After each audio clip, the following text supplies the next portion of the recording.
So Awami League is not functioning. All the street thugs, cops, police, army, bureaucrats, they know, switch it. Yes. Just switch it, BNP. Shafquat Rabbee, an adjunct faculty member of University of Dallas, is a leading Bangladeshi-American geopolitical columnist. Nobody has any incentive to actually function as a state right now. They are doing the minimum they have to do. So this is not how we run a country. We have to bring back a stable, powerful, long-tenured government so that your threats to the bureaucrat is real, that you do it or you will lose your job tomorrow. I am your host, Sakib Pratyay, and today we discuss the bureaucratic resistance that has led to the interim government's paralysis. How can we move past the political culture of plunder and oppression and forge a system rooted in accountability?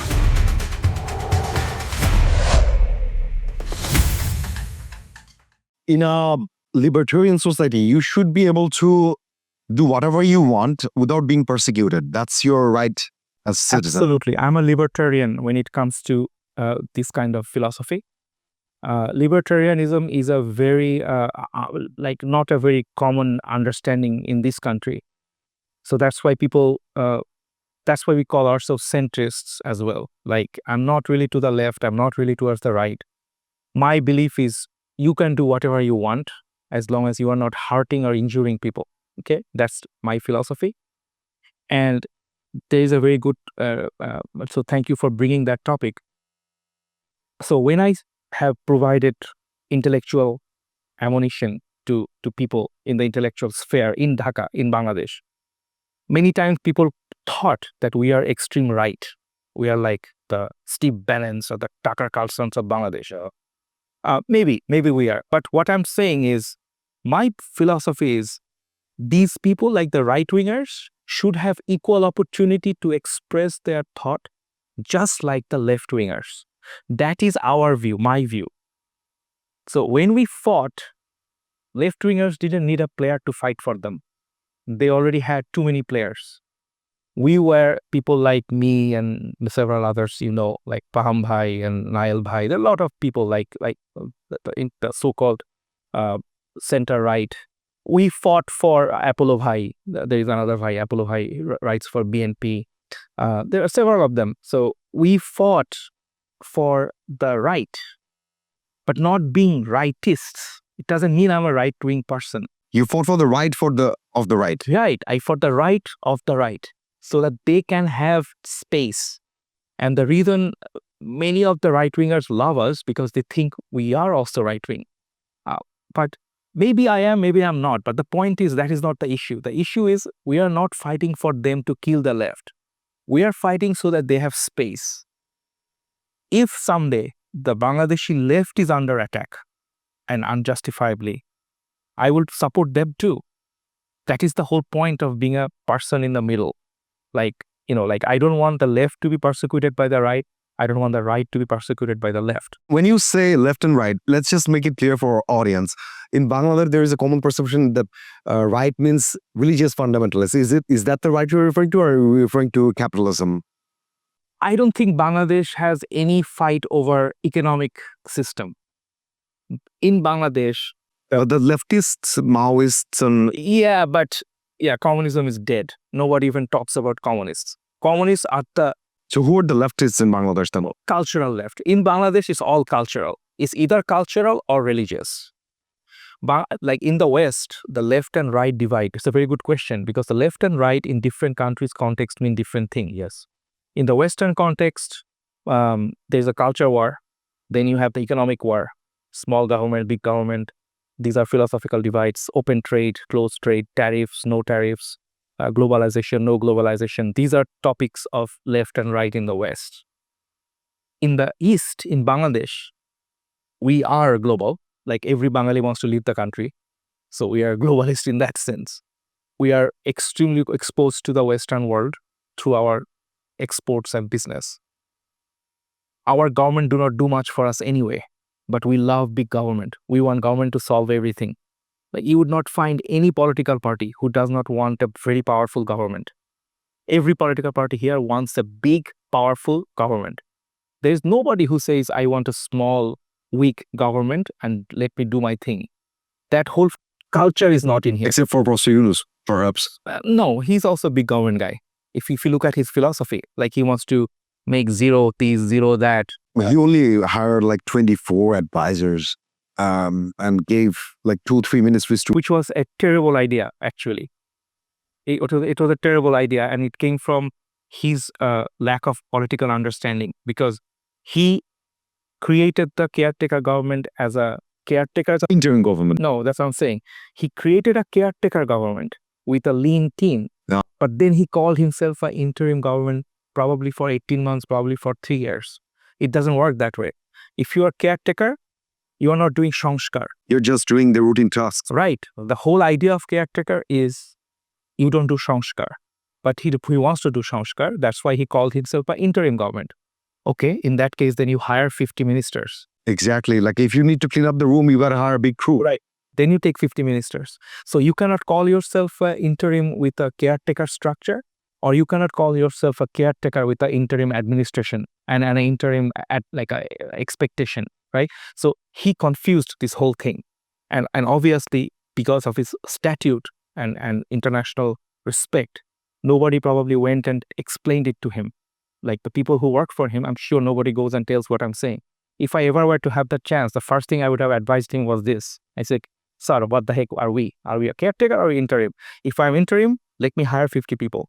And if we're a caretaker, forget about sanskar. Just go for election, right? So this fundamental two-liner, I don't think ever anybody explained to this guy, because that's also not in our culture. You don't go to the big guy and say that, sir, you have a fundamental problem here. Nobody's going to do that. We like to listen to yes, man. Yeah, exactly. So I'm sure the advisors that he hired, almost many of them are our friends. These are good people, very well-meaning. They are not corrupt. I do not know whether they had the courage to go to the guy and say, sir, we have a fundamental structural issue here, and push for it. Like if we are interim, I need 50 ministers. If we are caretaker, we are not doing sanskar. Done. 2 bullet points. Explain to the guy. Maybe somebody did, maybe he didn't listen. If that is the case, then the failure is with him. And you can see what's happening in Bangladesh right now. The spokes are coming off the wheel.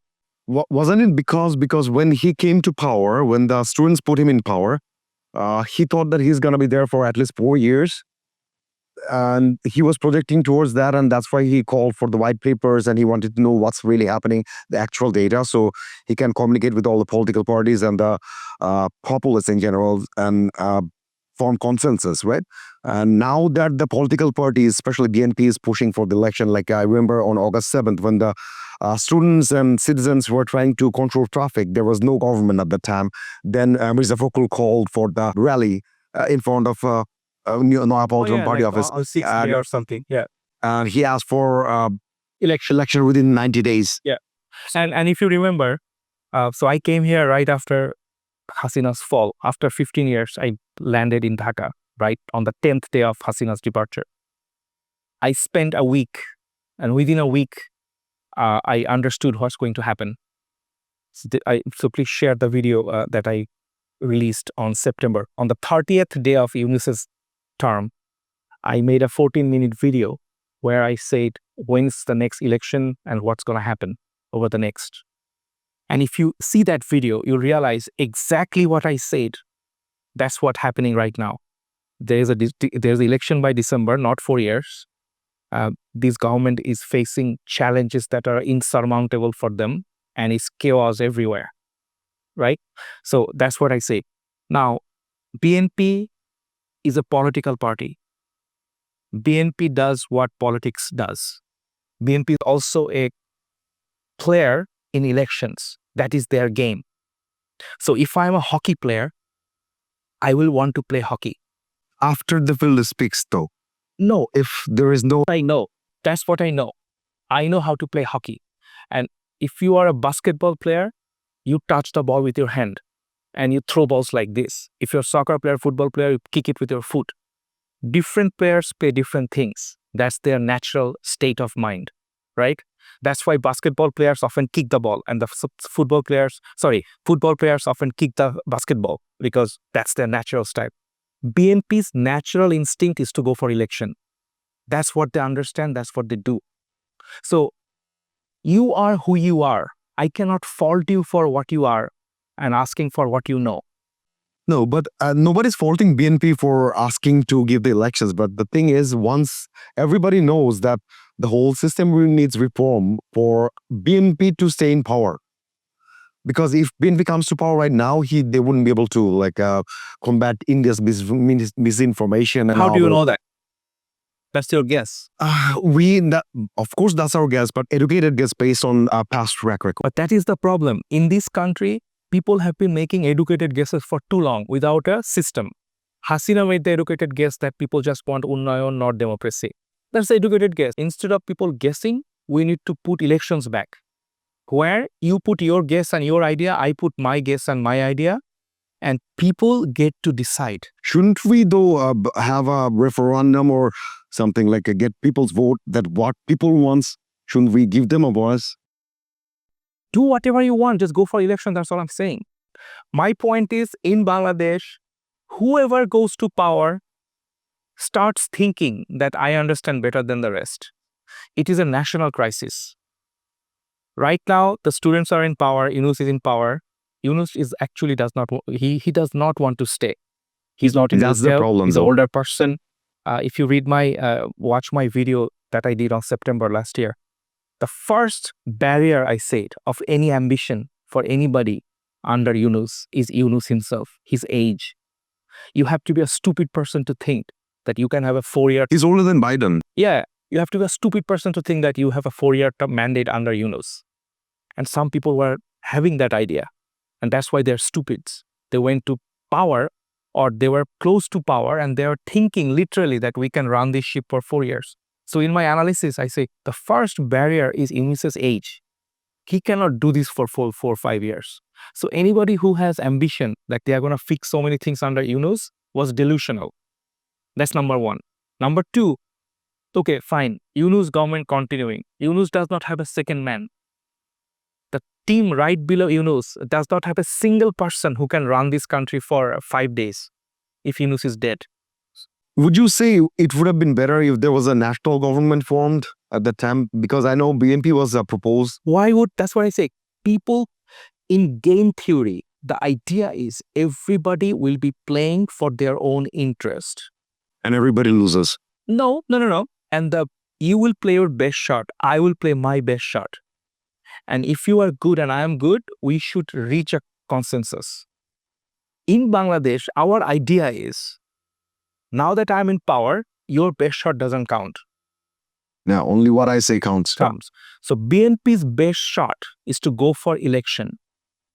And it is a natural demand for them that I know this, I can do this, and I want this. But why do they say that after we win the elections, we'll make a national government?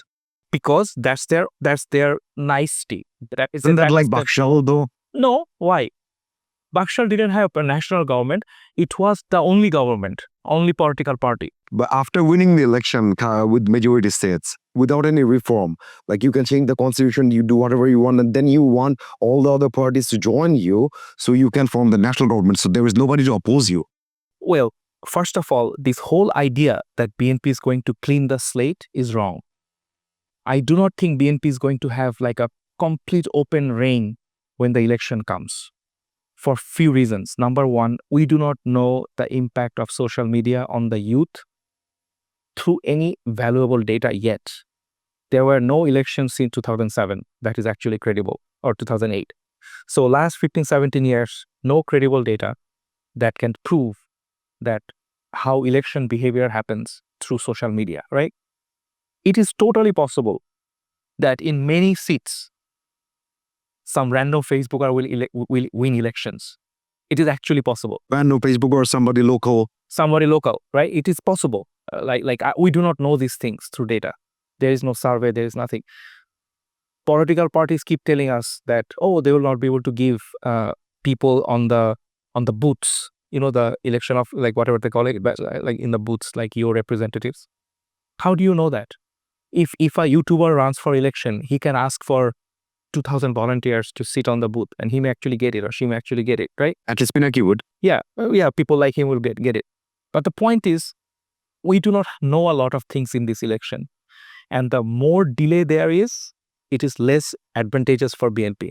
So I gave a theory. Why is it less advantageous? Because are there revenge-seeking activities or the violence that we saw in Kuwait, things like that? Yeah, so big political parties like BNP and Awami League, if you are a street thug in Dhaka right now under Awami League, if you are somebody who is to walk around with a ramda, now Awami League is gone and you have thousands of you, like there are thousands of chapati wielding league people. They are still walking around here, right? No employment for youth. Right. Now, that guy with chapati, will he ever say in a street corner that he belongs to Awami League? No. He will say, I belong to Chhatro Dal. It is natural. It is natural for his survival. And Chhatro Dal also and then accepts. Chhatro Dal also will either accept or Chhatro Dal will have its own chapati people. This is the reality of Bangladesh. All these street people, because of whatever reason, they exist. And you are not doing mass slaughter here. Yunus is not doing mass Operation Clean Heart. Right. He's not doing Operation Clean Heart. He's not incarcerating any Chhatro League in mass scale. Not at all. So those guys are still here, right? So now anybody does anything anywhere, they are doing it under BNP's name. That is the reality of the matter. Like every Chhatro League person going to extort will say, I'm a Chhatro Dal person. Now, so that is one reality. It's a practical, real political Bangladesh. Number two, in Bangladesh, you have a lot of criminalities, low-end criminalities that happen on the street level because of lack of policing and police being corrupt because of low salaries. So the political system extracts a lot of revenue from the street, right? Now, to stop Awami League's revenue stream, there are only two options. Arrest every Awami League rent-seeking person or capture that rent somehow, either through police, army, or through BNP people to stop Awami League's continuous cash flow, to create chaos, right? There is no police. So what's happening now? Every local opportunist is maximizing their rent-seeking opportunities. That happens in post-revolution pretty much in every country. And that's a good point. And that's where Bangladesh needs to be credited. Every country that went through a massive collapse of political tyranny or totalitarian systems like Tunisia, Syria, Iraq, we have Syria again right now. If you look at the collapse, each time the governments collapsed, like tyrannical government collapsed, these countries ruptured into multiple segments, right? Because infighting started. Bangladesh did not have that. It's starting now. Well, even now, it's a very stable country. If you look at the grand scheme of things, even on Facebook, there is only one chapati attack per week. There is only one or two. Look, every chapati attack. Very recently, things are. Every chapati attack is bad. I'm not saying it is a great thing. But what I'm saying is if you compare that to Libya, compare that to Tunisia, compare that to Syria, compare that to Iraq right after. If you compare with Sri Lanka, we are doing worse. Sri Lanka never had tyranny like Awami League. Sri Lanka had a bad precedent. But I'm talking about serious, like there is authoritarian, there are autocratic, there are dictators, there are tyranny, and then you have despots. Hasina almost reached the despot status. BBC concluded her as a despot on 6th August, like the despot, right? So she reached that despot level. Now, when despots fall, that's what I'm saying. Saddam, Gaddafi, Benjamin, Putin hasn't fallen yet. Benjamin, and then even Hosni Mubarak's Egypt. All of these societies ruptured. Bangladesh did not. Bangladesh is still functioning, and that is because of the beauty of a duopoly. Most political analysts do not give credit to the duopoly because in Bangladesh, what happens? It's a 50-50 chance. So Awami League is not functioning. All the street thugs, cops, police, army, bureaucrats, they know, switch it. Yes. Just switch it, BNP. And that gives, in a very perverted way, policy direction. And the policy direction also gives stability. So in a very chaotic scenario, we are underappreciating the beauty of this duopoly. It sounds bad. Don't think I'm pitching for BNP. What I'm saying is, if not for BNP, if it was JP, whatever the case is, this duopoly gives, like in the US, Democrat and Republicans, the duopoly gives policy certainty. But if you had three parties, you don't like this party, it flips here, but you still have two parties that are out. So the duopoly makes the flipping very efficient. That gives policy certainty to the business people, political certainty to political class, thuggery certainty to the thugs. In a very interesting, perverted way, it minimizes chaos. So the police now knows who to listen to. They are waiting for BNP. Exactly. That's why The bureaucrats know who to listen to. They're waiting for BNP. The thugs on the street, they are already carrying BNP's card. That I'm already BNP. Right? Now, we don't like it if you are a law-abiding person, but it is actually reducing chaos. Just imagine if you really had infighting now between police versus army versus BNP versus Awami League versus Jamaat versus students, you would have serious chaos. definitely. But the bureaucrats, even the most Awami Leaguers, they are now, okay, we are waiting for BNP. I don't want to listen to Yunus. And Yunus government is telling that to us, like people, that nobody listens. I know for fact, like I've seen it in play, like they're talking, bureaucrats don't care. They would rather listen to a BNP person before they listen to these people. So in a very perverted way, the perverted in the sense that you may not like it, but this is actually good. But if you compare it to the US democracy, where you have the Democrats and the Republican parties, US people gained the independence and then they went through revolution, different phases. So it's totally at a different level. In Bangladesh, our politics in economic policies or how the government operates, the parties operate, there is no democracy inside the parties, and it's same for Awami League, same for BNP, pretty much just dynastic politics. And that was what the uprising was against, to change this system, this corrupt system. Never-ending cycle of like corruption, politics. And how do we get out of that? There would be some bloodshed. There will be a little bit of chaos until a new center of gravity is taking place. But if you just flip the switch from Awami League to BNP, nothing's going to change. It's going to be the same. But remember, in 2006, like BNP, when democracy came to Bangladesh in 1990 after ousting of Ershad, that was the first time democracy came. And we remember the BNP, the 2 terms they were in power, they had to be pulled out of the chair by people around. Like, they didn't give up power.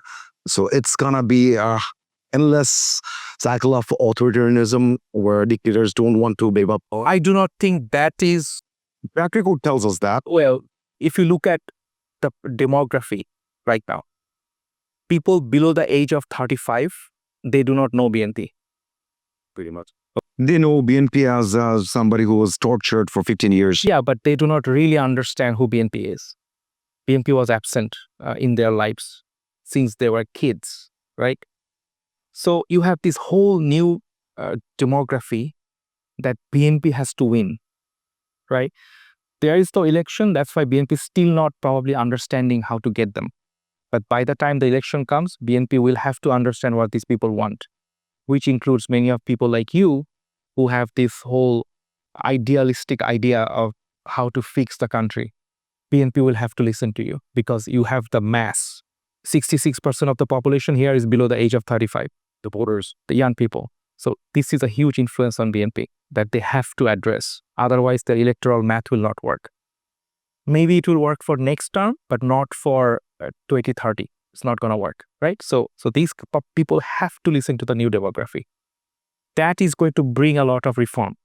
BNP's 31 charter, I am one of the rare people probably who actually read it. It's actually good.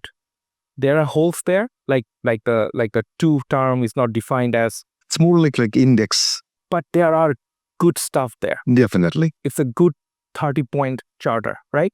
Of course, parties are not perfect, but at least BNP put together a very good set of 31 things. That was put together back in 2022, right? And There are published in three 23. versions of it. The latest one is few years old, right?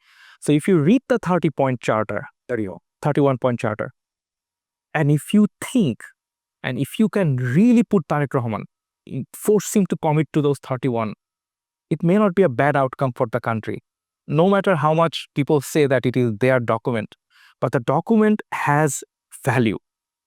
What it does not have yet is a forceful mechanism to enforce that he sticks to his word. Even like the Jamaat people said, they do not want women to be like harassed. Women can wear whatever dress they want to wear. Put Shafiqur Rahman to his word and make him keep it if they were to come to power. How do you make the politicians keep their words in Bangladesh? That's what demographic shift will ensure.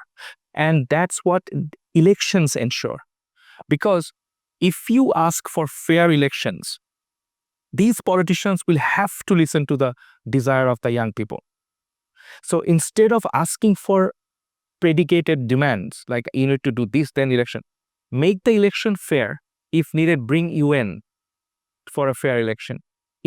Just imagine, in Bangladesh, there's a UN mandated election where every polling center is watched by UN inspectors, police, army are like making sure there is no fist fighting going on. People are not pushing your people out or like PLP people out or student people out. If that is the case, and you are doing Facebook marketing, Facebook campaigns, live lectures, live rallies, imagine how beautiful of an election that would be. The election would be nice, but we had good elections back in 1990 under Shahabuddin. Yeah. And all three major political parties, Awami League, BNP and Jamaat, they agreed to certain reforms and they didn't follow through. So that is the point. The solution is not preconditions, because I can write and sign any document now if I were a major political party leader, and I can not honor it next time if I believe that I don't have to go back to the people ever again for a mandate. So our focus should not, you cannot force me continuously to be honest. You have to change the culture. You need to put mechanism where honesty is not, honesty is enforced, right? Exactly. In Bangladesh, we talk about fancy terms, but we do not talk about basic terms. Lying, stealing, killing, make it impossible to do in this country. Make it very punitive. Like if you lie, you get fined. If you steal, you go to jail. And if you kill, maybe you get killed. Like just lying, stealing, and killing, stop these three things in this country. You will have a fair country. So all these people talking about this bandobasto, that bandobasto, man, just talk in clear terms. That's why some of the Islamists, they ask for Sharia law, that very punitive. The problem with Sharia law in this country is there are 10% Hindu people here. In their own interest, they will never agree to it. Not just Hindu people, like 50 or 60% of the Muslims who are Muslim backward. And I'm not even talking about them, but I'm just saying even 10% Hindu people, Pahari people, why would they agree to Sharia law? And in this world, you cannot force a law on them. So that's why it's not practical, right? So even for the Islamic people, I always advise, instead of trying to deprive other people of their rights, fight for your own rights. So you say you want to do this way, you do it.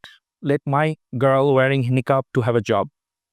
So that should be their approach. But anyway, so okay, so how do you implement? Having laws is all good. Like even if you have Sharia law, for example, how can you really implement it? We have decent enough laws. We have British laws, and in Bangladeshi law, it's actually forbidden that you cannot steal, you cannot kill people without consequences, but there is no implementation. Like I have read in newspaper very recently that a police officer arrested one of, I wouldn't mention the name of the party, one of the thugs of a single party, 3 times a week, within 1 week for hijacking. And he was released from the court. So that's the big discussions that we should have. If we are talking about reform, the real only reform, meaningful reform is law and order. Only few, like the court system, the local magistracy has to be fair. The local cops have to be fair and properly funded, fed. And then the elections, which means change of leadership when you do not like them, has to be fair. Focus on these three things: law and order, law, and change of leadership. Now all of a sudden election become a bad word. So No, change of leadership. the reason behind it is now that the bureaucracy, civil and military bureaucracy, none of them are listening to Professor Yunus. They should not.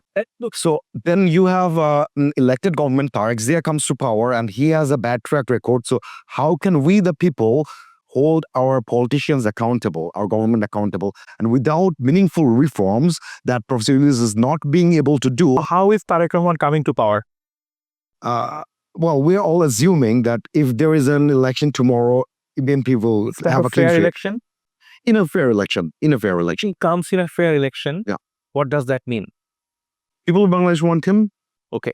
So if people of Bangladesh In 2009, Awami League came to power and they agreed. So if people of Bangladesh wants Tariq Rahman to be in power, he is coming to power, right?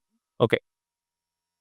Now that same people of Bangladesh have to have some contract with goodwill between Tariq Rahman and the people. Oh, that's the main question.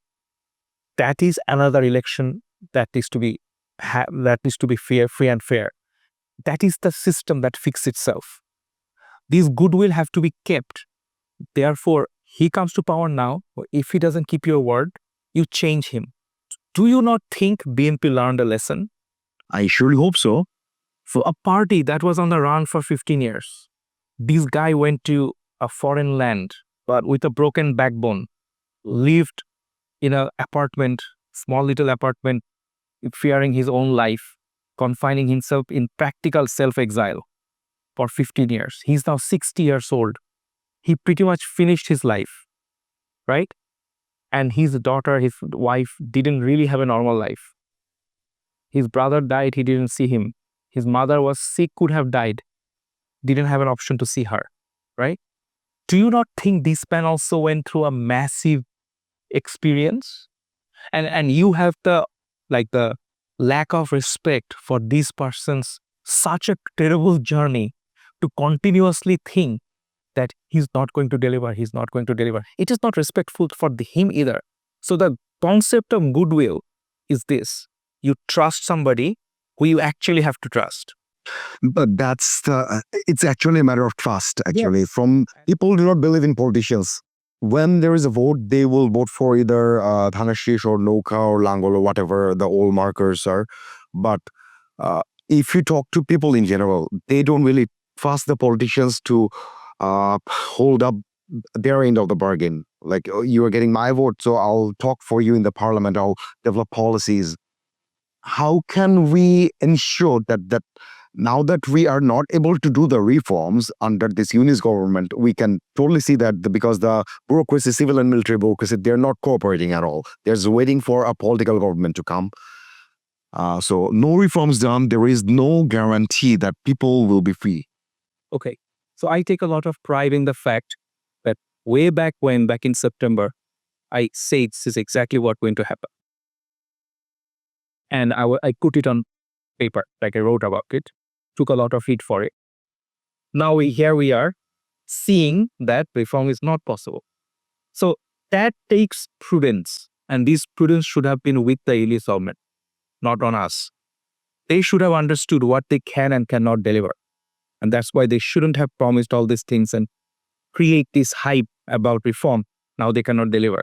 This whole constitution, Sanskar people, like the reform, there is no Sanskar yet. This is the month of March. They were supposed to be done by December. Like, there are so many committees. Nobody has anything. Like, I was talking to the banking reform committee, like the financial reform committee. There are so many committees. There is nothing yet tangible delivered. And this is month of March, right? 9 months after they took power, or whatever, however many months, 7 months. Now, spend another 12 months. This is going to be the same state of situation. Not because they are not well-meaning. They are well-meaning people, but nobody wants to listen to them. If you do not have might, you do not have any ability to carry out reform. This is a fundamental problem of reform. Nobody listens to you, you don't get anything done, right? Like, why would I change myself if I know you are here for 3 months? It's a practicality of the matter. So some people with their delusion, thought that Yunus will be here for 4 years. Therefore, they had lofty ideals. People like us who are more practical, we always said, man, just go for the election right away. Save the chaos, put the trust on the people who are actually going to govern this country, and then try to shape them. Don't try to change people, shape them, shape their behavior, and create a system where this shaping of behavior is continuous. And at some point, you'll have a better country. This is practical thought, right? Now you are here after 7 months of trying. You are now resigned to the fact that, okay, we don't have any reform. But you did mention that we got to reform the institutions. We got to make 3 things: lying, killing, and stealing. Yeah. So how do you stop that? Make sure judiciary has independence. I don't see anything tangible from Yunus on that front yet. Just independence, the system inside it. Well, I mean independence in the sense that after you fix some of the bad people, like you cannot just make all these Awami magistrates independent all on a sudden. That's the practicality of the matter, right? Like there are all these Catholic people who are actually judges now. And if you just make them independent now you have an independent Catholic judge committee. Yeah, exactly. That's what I'm saying. So, and they will be very independent, protecting Catholic. And so the point is, that's why you need muscle. Yunus government doesn't have muscle. Unfortunately, these are all very, for the people very and the nice, students. normal people into power, right? In this country, you need a big stick. Like, like that's what, in any country. Isn't that lead to the path of fascism? No. Big stick in the sense that a bureaucracy is not fascism. You need a big, powerful government in this country who's here for 5 years. Then people listen to them. Okay, that's the point. That's what I mean by the muscle. Like, if you are here for 5 days, why would I listen? I would just count my days. I would just run out the clock on you. But isn't that what the dilemma lies? The Yunus government, at first, they thought that it's going to be here for 4 years, for example. And Professor Yunus was saying that, okay, we need to gather all the data. He called for all the white papers and everything. So he can propose that, okay, these are the changes we need. These are the reforms we need. And then the political parties, they wanted to go to power as soon as possible. They started protesting and not cooperating. And then the bureaucracy is not cooperating. And now we have the election coming in December, perhaps. And nothing's going to be done. And the political party is going to come to power. But the problem with the people is they never trusted these political parties because they knew that BNP, Awami League... These people will elect the parties. Yes, because there's no other option. But they are still going to elect them. Why? That's the whole point of election. Why are the lesser evil? That's what you pick, right? That's the reality. That's one. And then there are also new political parties, and they should run for election. If they have a lot of people, they will win. They wouldn't, because they don't really have the time. If you think these people are not going to win, then go and listen to the people who are going to win and try to shape them. Exactly. That's what I'm saying. I totally understand. In 2007, when the 111 government was in power, I remember they tried to reform the political parties from inside. And that didn't work. Though this time the project is to reform the state. So the institutions, the laws are in place, and there are consequences for not following up. Well, my biggest problem is we have this culture of not respecting the obvious. It's a big problem. The obvious here is, if there is an election, the big party is going to win. So, given that obvious nature of the outcome, you should play your next best shot. Not try to deny the obvious. Your next best shot is to shape these parties and force them to write things on paper that they want to do, and then make them accountable to that. But we already found out that that's not going to work. When did you find that out? In 1990, you just said that. Right. They put their... And after that, these political parties, Jamaat and BNP, both went through a lot. Like, your family and my family didn't die. Their families died. You and me, like all these Chhatra Netas and all that, you are not even like relevant or not even a target of Awami League. These people were targets of Awami League. Their NSI clearance was denied. Their passports were denied. Their trade licenses were taken out. Their children didn't get jobs. They learned a lot, right? So now they went through this much trouble and suffering. And now all on a sudden, they were at the dawn of going to power. And all on a sudden, they are realizing people have no respect for them. But at the same time, these same people are resigned to the fact that these people will go to power. What do you get out of it? Nothing. The best option right now is to accept the obvious and put some goodwill and some trust in the people who actually went through a lot of suffering. Respect their sufferings too, right? They are humans, of course. Like BNP, a rural BNP person was persecuted like a pariah for 15 years. It's a lot of time.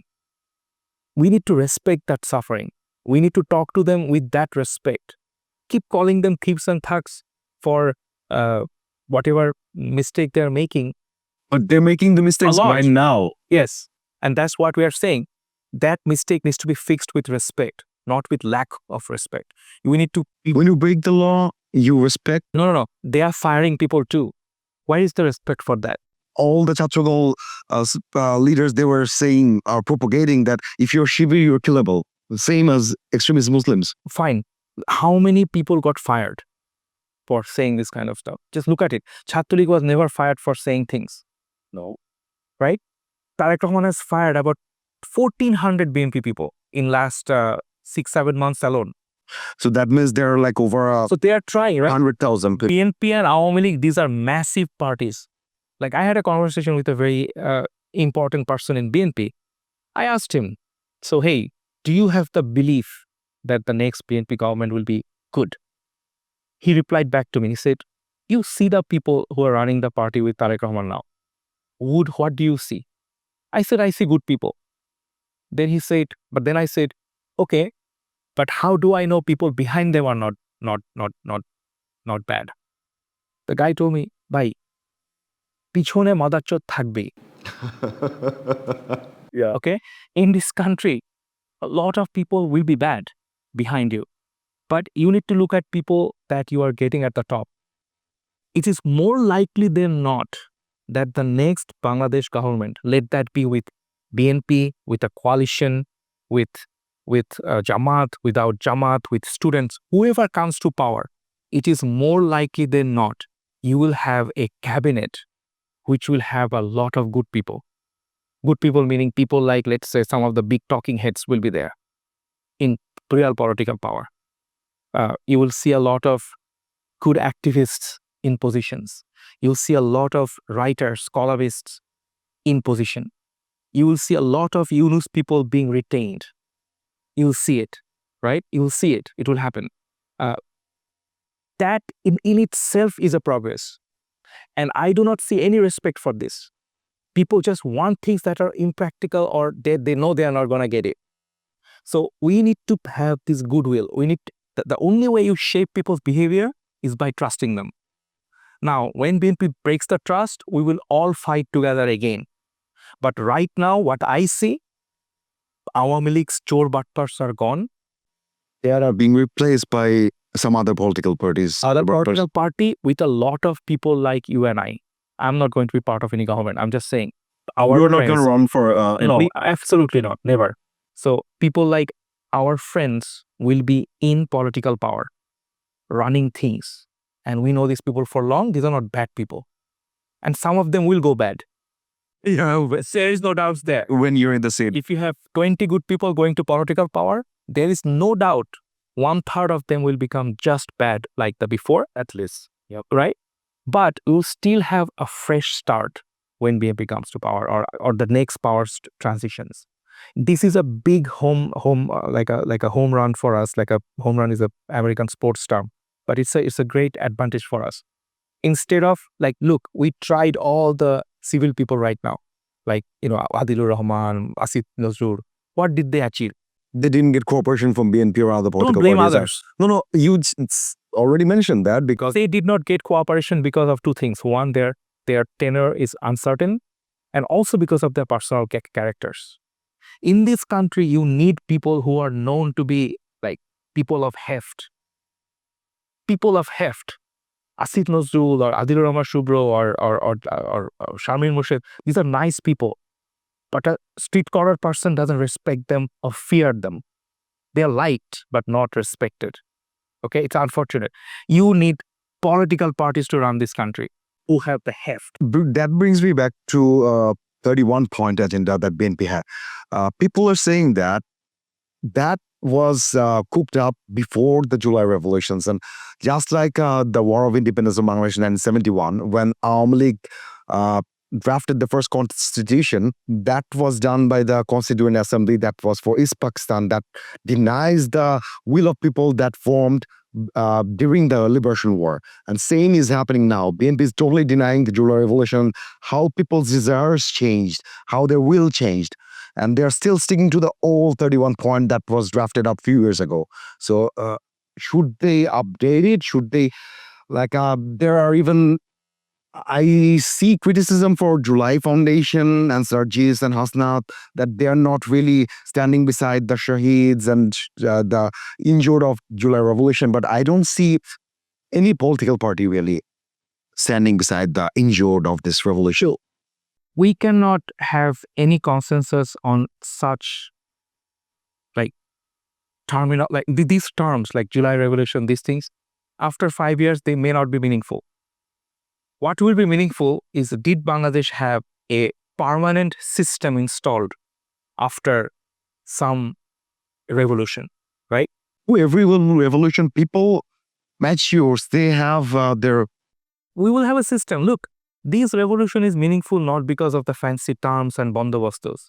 It is meaningful because in the future, no DJFI guy will be comfortable carrying out GOM because they know what happens. If this revolution will be meaningful because no police will be arbitrarily start shooting students because they know what happens.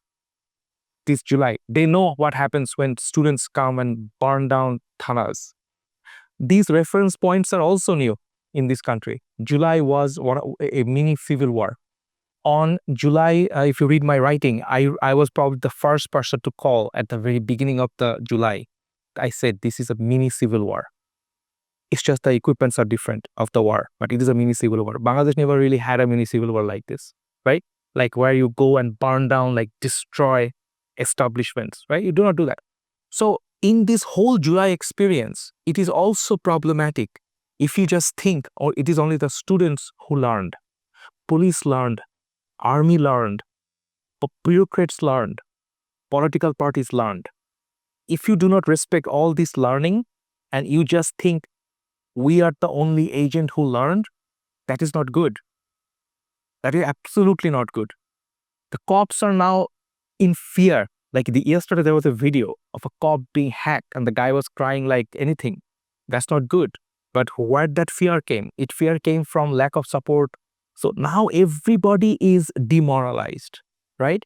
And we need to actually pick up the moral of everybody, respect everybody's learning curve.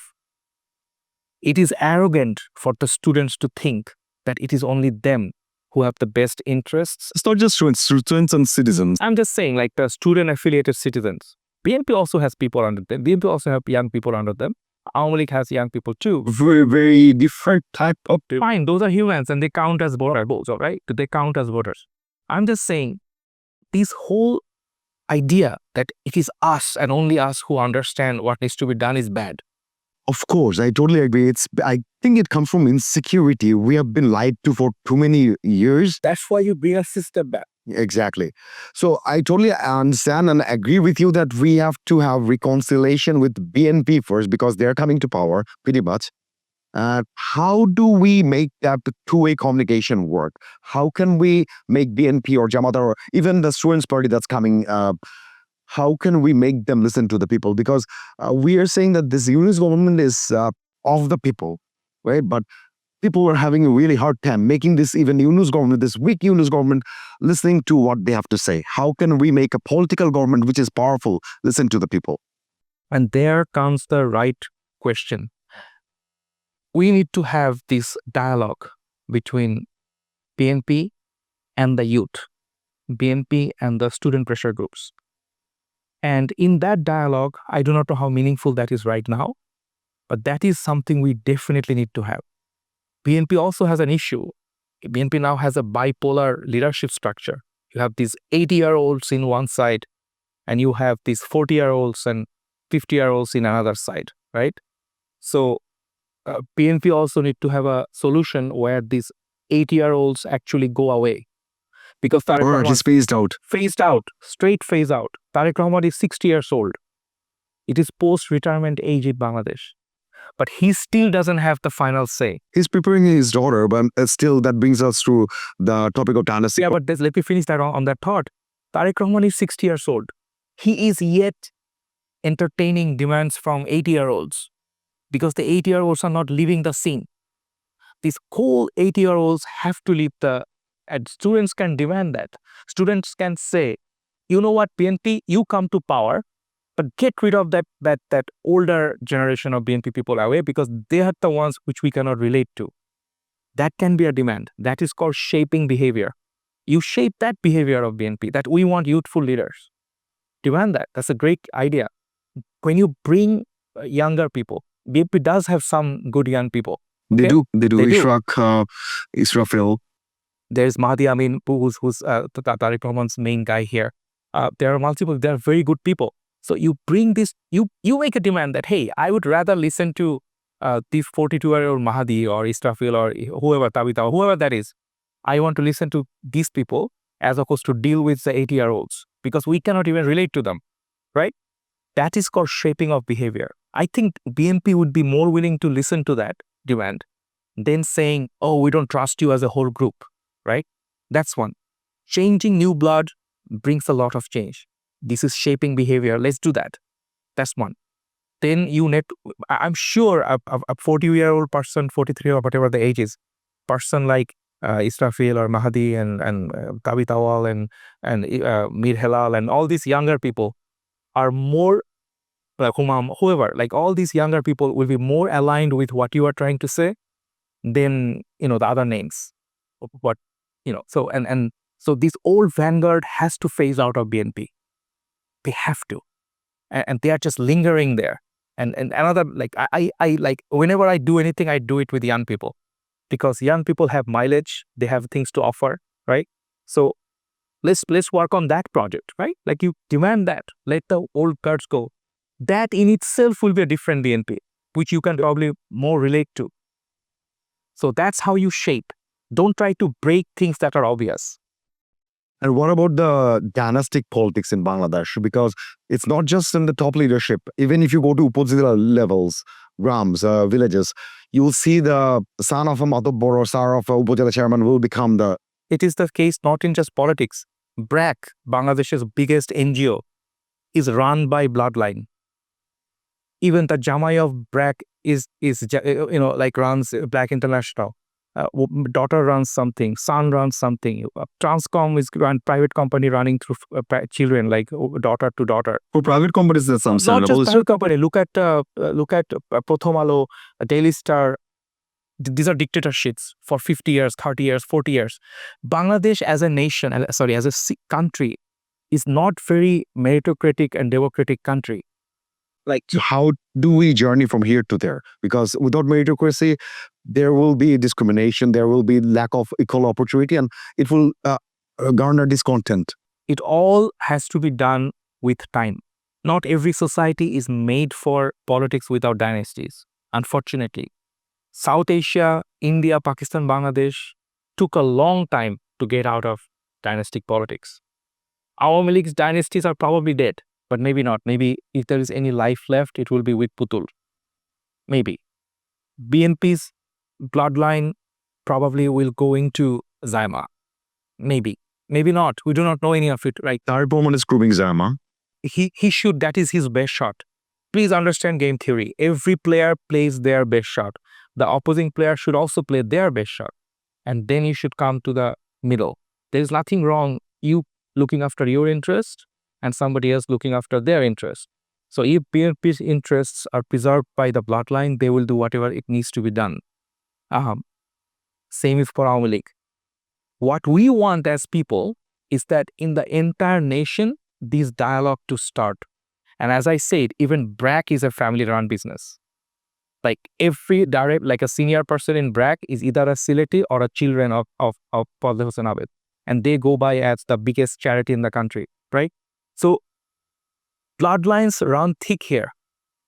This is natural in this. In this July revolution, we saw that all the coordinators and all the leaders, they came from grassroots and they do not carry any family legacy. So how can you make politics accessible to newer generation when you have to have a legacy of a family. You don't. Look at Sheikh Mujib, who he was. That was proud to win. Now Nahid, who he was. Similar background. Even Imran Sarkar, we used to joke about him as the Mujib of 2013. He's now gone, but he was also nobody, like nobody's son.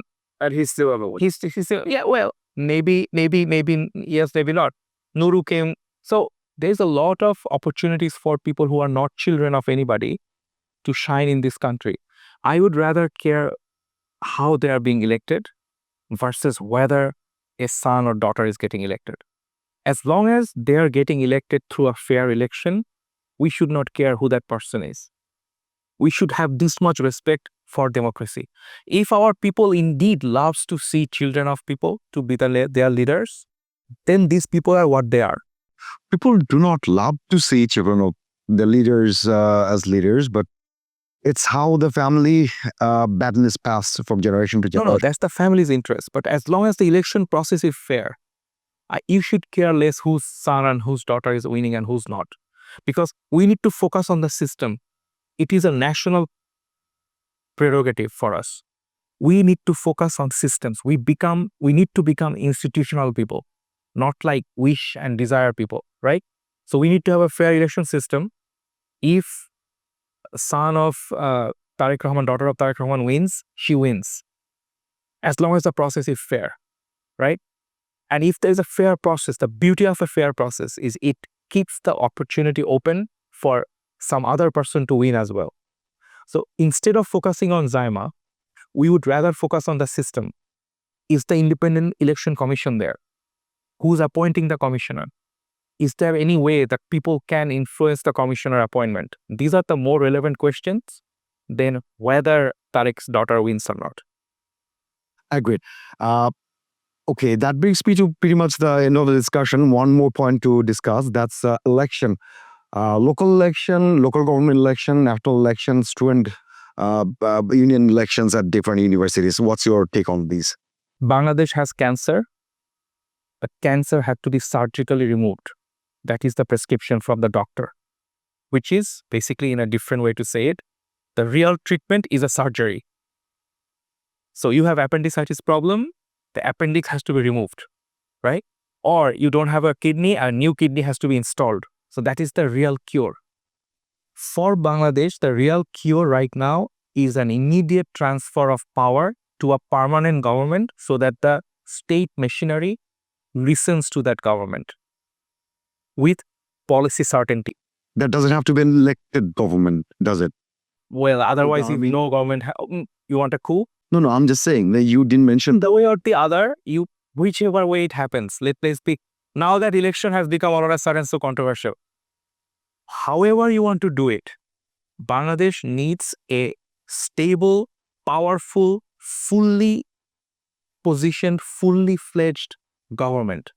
Not like 9 nice guys having 20 portfolios trying to do nice things. Not like that. You need to have ministers, deputy ministers, state ministers in every division of the ministry with real mandate for long term, like 5 years or 4 years, whatever the new term is. Only then the police will start to listen, right? We need that. Now, this is the real treatment. This is a real treatment.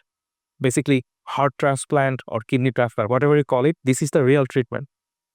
Anything else that you do, like take this medicine, see this alternative doctor, whatever you do, Wasting time.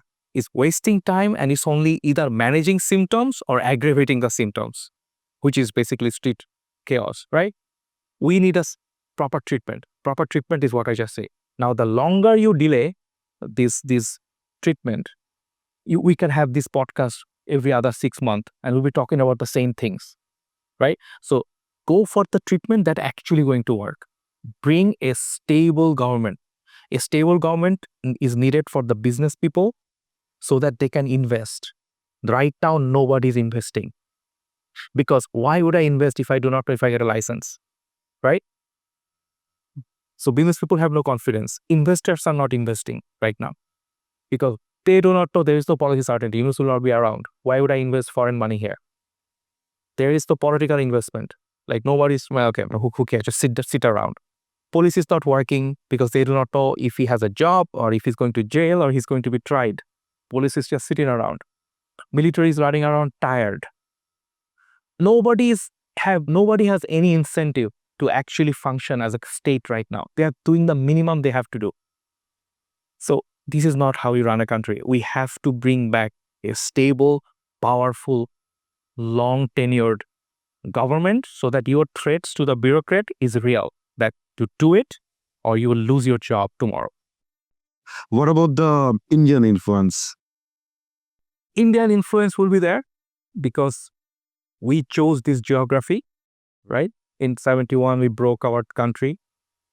We are now surrounded by as one country on everywhere India. It's a reality you cannot ever change. And we have to live within that reality. Influence is all well and good, but what about our sovereignty? Like we are being categorically told not to investigate it deep into the BDR murders. You are as independent as your geography allows, unfortunately. So we cannot have justice. You can have justice. You will have justice.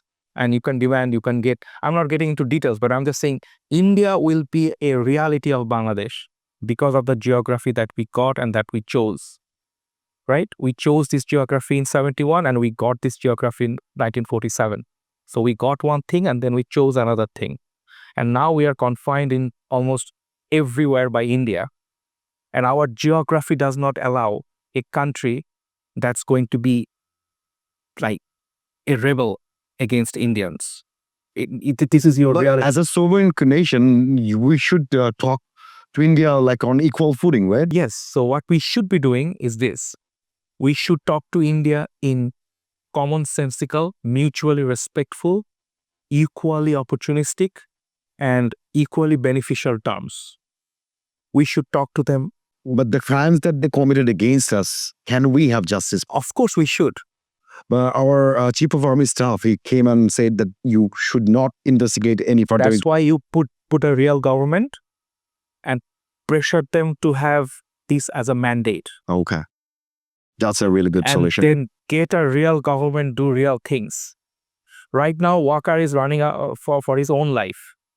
Because if he collapses because of demand from students or whatever, he doesn't have a life. He's then Awami League's number one enemy, students number. So everybody is after their own welfare here, right? And that's why you immediately need to bring stability so that people are not running around for their own life.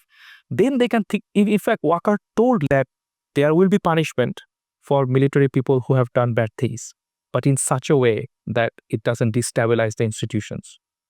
Currently, he doesn't have any certainty of, firing his own people and not getting fired himself. No, but I'm actually bringing the point back to BDR killings. He said categorically that all the officers that were killed by BDR personnel. It's not by anybody else. And while the commission is still investigating the murders. So this is his opinion. The establishments are powerful, right? And so it will come into the middle at some point. But right now, the way to capture BNP is to shape BNP. By talking to BNP in a respectable way, going to BNP with 5 demands that they are willing to keep. Take that 5 first. Go for the next 5. They do real politics. Do real statesmanship, statecraft. Instead of trying to threaten BNP, go and align and shape BNP and Jamaat. These are the 2 parties who actually have real chance of going to power. Shape them. Put demands that they are likely to keep and put them to our words. And you formed Centrist Nation, the first Bangladeshi English news channel. Right? And one of the main reasons you founded it was to counter Indian disinformation and misinformation, right?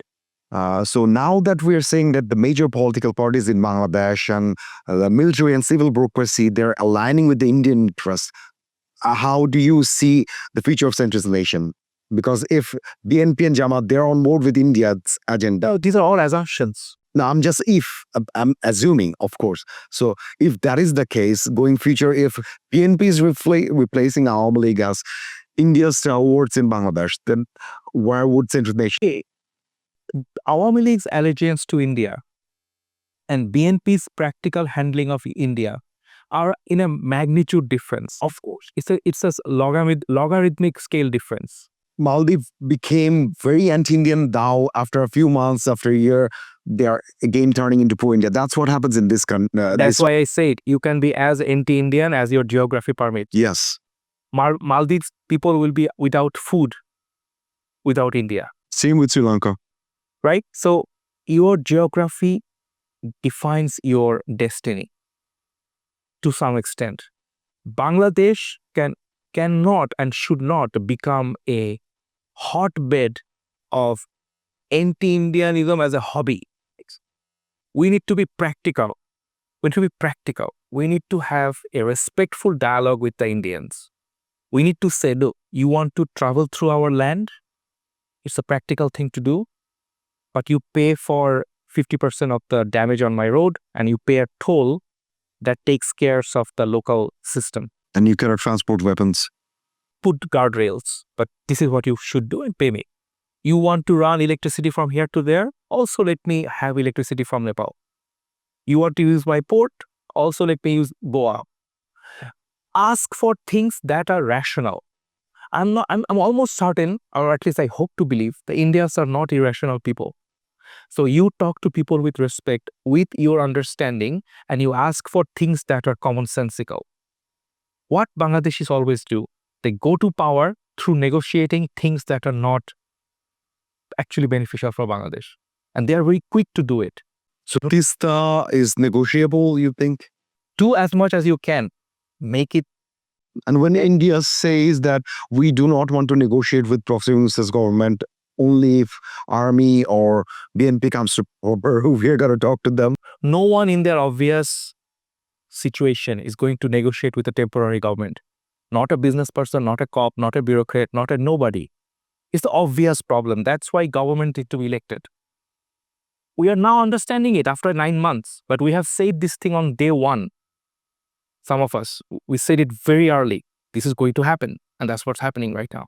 So it's not that nobody is disrespecting Yunus. They are disrespecting nothing. It's just the way it is. As a banker, I would not invest a dime in a country where I do not know whether the government is around for next 5 years. Yunus government, they wouldn't be able to make the omelette because they didn't bother to make a few eggs, right? They wouldn't be able to. All right. Thank you so much for giving us time. It was a pleasure. I hope we can do this again, at least a webcast or something like that. Absolutely. All right. Bye-bye.